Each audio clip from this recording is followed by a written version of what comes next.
नमस्कार मंडळी. खूप जणींचा प्रश्न असतो, खरंच दिवसभरात इतकी कामं होतात का?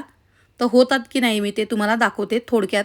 तर सकाळी-सकाळी मी स्वयंपाक करायला घेतलेला आहे. त्याच्या आधी सर्वात आधी तर आम्ही लादी पुसून घेतली.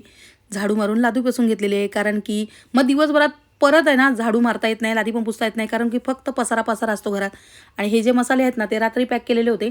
ते आता आम्ही परत काढून घेतलेत. कारण की आता त्याच्यावर नंबर टाकायचे आहेत ना म्हणून. आता एका बाजूला यांनी मेथीची जे लाडू आहेत ना, ते रात्री आम्ही सगळं भाजून ठेवलेलं होतं. म्हणजे तुपावर वगैरे परतून आणि जी मेथी आहे ना, ती रात्रभर भिजायला घातली होती तूप आणि दुधामध्ये. त्यानंतर आता सकाळी मी ते परतायला घेतलेलं आहे. यांना सांगितलंय ते करायला.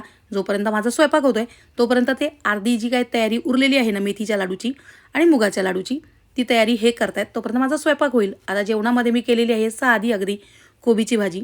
ते माझ्या मुलांना ना त्याच्यामध्ये काहीच वेगळं-वेगळं टाकलेलं आवडत नाही. तर फक्त साधी मूग टाकून कोबीची भाजी केली आहे आणि सकाळी-सकाळी स्वयंपाक करते.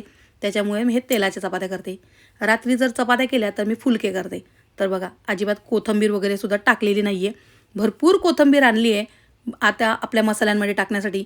पण थोडीशी सुद्धा मी याच्यासाठी वापरली नाही आहे. आता एका बाजूला स्वयंपाक होतोय तर दुसरीकडे लगेचच मी हे मुगाच्या लाडूची तयारी करायला घेतली आहे.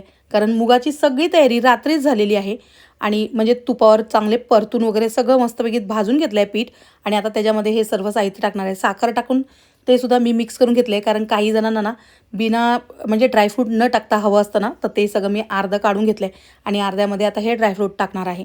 तर त्याच्यामध्ये मी काजू आणि काही जणांना ना वाटतं की बदाम आणि पिस्ते जे आहेत त्याचं मी काय करणार ते अख्खेच टाकणार का? तर तसं नाही. तेच फक्त मी वेगळं भाजणार आणि ते मिक्सरमधून बारीक वाटणार आणि बाकीचं सगळं आहे ते अख्खंच टाकणार. त्याच्यामुळे आपले मुगाचे लाडू खूप छान लागतात. आता आपले हे सगळे जे मसाले आहेत ना, तर ते मसाले आहेत जे लाडवांसोबत जाणार आहेत. तर काल मी तुम्हाला दाखवलं की जे फक्त मसाले जाणार होते ना, तर ते सगळे गेलेले आहेत.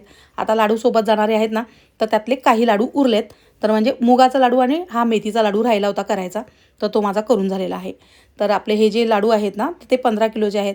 आपले जे हे मेथीचे लाडू आहेत, ते खूप छान खुसखुशीत वगैरे असतात. आता आपल्याकडे कोणते-कोणते लाडू मिळतात? तर डिंक, मेथी, ड्रायफ्रूट, हिरव्या मुगाचे लाडू, त्याचबरोबर शेंगदाण्याचे लाडूसुद्धा मिळतात. सर्व प्रकारचे मसालेसुद्धा मिळतात. तुम्हाला मागवायचं असेल तर वर स्क्रीनवर नंबर दिलेला आहे.